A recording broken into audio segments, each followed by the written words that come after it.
सिर्फ इमेजिन करो, एक ट्रैम्पोलिन का टेंट है, उसमें रहने वाला एक कपल है जो रोज सुबह 4 बजे उठता है अपने काम पर जाने के लिए। उनके पास में कोई भी बेसिक इम्यूनिटीज नहीं है। लगातार 12 से 15 घंटे हर रोज काम करता है, और अगर वो एक दिन भी रुक जाते हैं, फिर रीजन कुछ भी हो, थकान, बीमारी, यहाँ तक मेंस्ट्रुएशन की वजह से होने वाला दर्द, उन्हें 500 रुपए का फाइन भरना पड़ता है। पुरुष बीमार हो या गन्ना काटते समय उसकी उंगली कट गई हो, वो फिर भी काम करता है, सिर्फ वो 500 रुपए बचाने के लिए। पर जो महिला है अपने माहवारी से होने वाले दर्द से गुजर रही है, उसे तो छुट्टी लेनी ही पड़ती है, और तब ये 500 रुपए का फाइन लगता है। और ये 500 रुपए बचाने के लिए महिलाओं ने एक तरकीब निकाली है, अपनी ऊन ही निकाल दो, यूटेरस ही निकाल दो।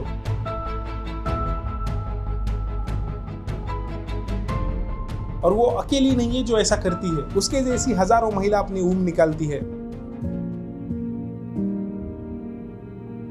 ज्यांची पिशवी काढलेली आहे गर्भाशयाची, त्यांनी हात वरी करा पिशवी काढलेल्यांनी।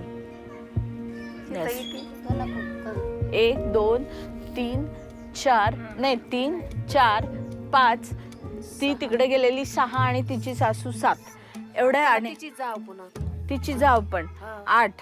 बस वो 500 रुपए बचाने के लिए। आज हम बात करेंगे ऐसे ही एक सोशो मेडिकल क्राइसिस की, जो इंडिया के मैसिव शुगर इंडस्ट्री के नीचे दबी हुई है। हम महाराष्ट्र के डिस्ट्रिक्ट बीड की बात कर रहे हैं, जो इंडिया का second largest sugar producing state है। जब हम शुगर प्रोडक्शन साइकिल की बात करते हैं, तो प्रोडक्शन को तब कंप्लीट माना जाता है जब काटा गया गन्ना शुगर मिल पहुंचता है। शुगर केन कटिंग यानी गन्ना काटने वाला काम दिखने पर एक सीजनल जॉब है, पर ठीक से समझा जाए तो लेबर्स को एक्सप्लॉइट करने का एक अहम जरिया है। इसमें शुगर मिल्स वर्कर्स को डायरेक्टली हायर नहीं करते, वो बीच में मुकदम यानी कॉन्ट्रैक्टर को रखते हैं। मुकदम गांव-गांव जाके मजदूर ढूंढता है और उन्हें अक्सर जोड़ी के रूप में हायर करता है। मतलब हस्बैंड और वाइफ को एक सिंगल वर्क यूनिट माना जाता है। सीजन शुरू होने से पहले इन जोड़ियों को 50,000 से 1 लाख तक का एडवांस दिया जाता है, जो एक अच्छी डील लगती है, पर असल में उन्हें एक डेट ट्रैप में ढकेल देता है। काम का कॉन्ट्रैक्ट फॉर्मल या रिटर्न नहीं होता, इसलिए वर्कर के पास लीगल प्रोटेक्शन बस एक लॉ है, एक कागज का टुकड़ा है। और इन जोड़ियों की रहने की कंडीशंस और भी ज्यादा डिस्टर्बिंग है। जोड़ी अक्सर फील्ड्स या शुगर मिल्स के आसपास ट्रैम्पोलिन के टेम्परेरी टेंट्स में रहते हैं। इन जगहों पर ना ठीक से बिजली होती है, ना साफ पानी, ना ही बेसिक सैनिटेशन। नहाने के लिए 4 दीवारी भी नहीं मिलती, और टॉयलेट का तो सवाल ही नहीं बनता। और ऐसे लिविंग कंडीशन के बीच जोड़ी का काम होता है रोज सुबह 4 बजे से शाम के 7 बजे तक गन्ना काटना, उसे बांधना, उठाना और ट्रैक्टर या बुलक कार्ट में लोड करना।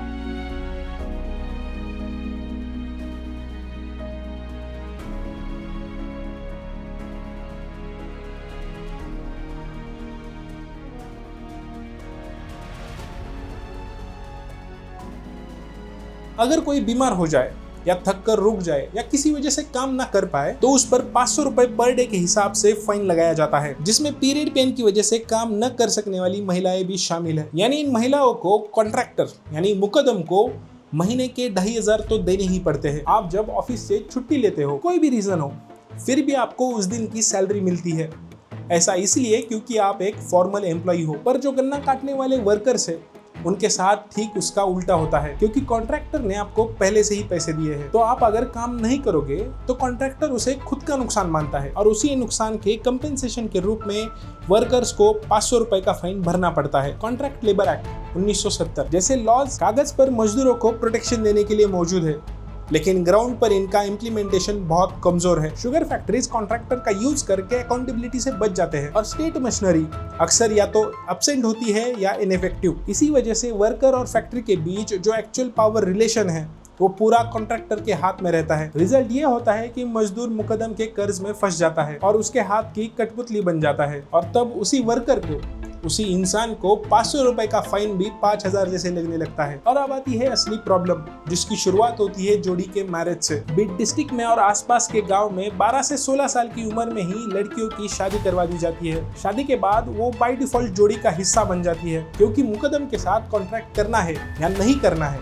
या गन्ना काटने के लिए दूसरे स्टेट में जाना है या नहीं जाना है, कितने पैसे लेने हैं, ये सब महिलाओं से नहीं पूछा जाता। उन्हें बस जो पति या ससुर बोले उसे ही सुनना पड़ता है। और जब वही महिला माहवारी से जूझ रही होती है, तो उसके सामने और एक प्रॉब्लम आता है। रूरल इंडिया में मेंस्ट्रुएशन यानी माहवारी पीरियड्स को पहले से एक टैबू यानी गंदा, इम्प्योर या वीकनेस समझा जाता है, और कहीं ना कहीं इसी वजह से मेंस्ट्रुअल हाइजीन की अवेयरनेस प्रैक्टिकली जीरो है। सैनिटरी पैड्स की जगह गंदा और गीला कपड़ा यूज किया जाता है और इसी वजह से महिलाओं को इन्फेक्शंस होते हैं, एब्डोमिनल पेन बढ़ता है और ऐसी हालत में भी वो काम करती है।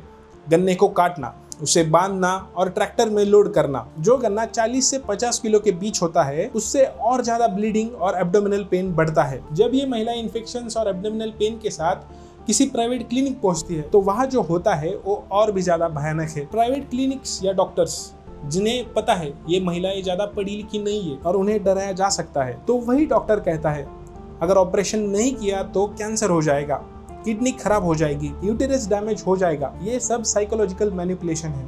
अक्सर डायग्नोसिस ही गलत होता है। जो सिर्फ एक सिंपल इन्फेक्शन था उसे लाइफ थ्रेटनिंग बताया जाता है। और ये ऑपरेशन क्या है?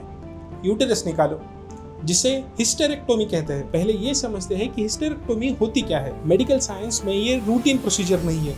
इसे सीवियर कंडीशन जैसे कैंसर, फिब्रॉइड्स या अनकंट्रोलेबल ब्लीडिंग में लास्ट रिसोर्ट के तौर पर किया जाता है। न ही महिलाओं को ऑपरेशन का सेकेंड अल्टरनेटिव बताया जाता है, न ही सेकेंड ओपिनियन दिया जाता है। हिस्टेरेक्टोमी को एक वन टाइम इन्वेस्टमेंट की तरह प्रेजेंट किया जाता है, क्योंकि अब पीरियड्स नहीं होंगे, कोई रुक नहीं होगी, पूरा सीजन बिना ब्रेक के काम कर सकते हैं। ये हिस्टेरेक्टोमी का लॉजिक काम करने वाली हर महिला को दिया जाता है। जब मैं इस ऑपरेशन के बारे में पढ़ रहा था, हिस्टेरेक्टोमी के बारे में, तब मेरी भी वही सोच थी, क्योंकि अब पीरियड्स नहीं होंगे, कोई ब्लीडिंग नहीं, कोई दर्द नहीं, कोई रुक नहीं, कोई प्रॉब्लम ही नहीं।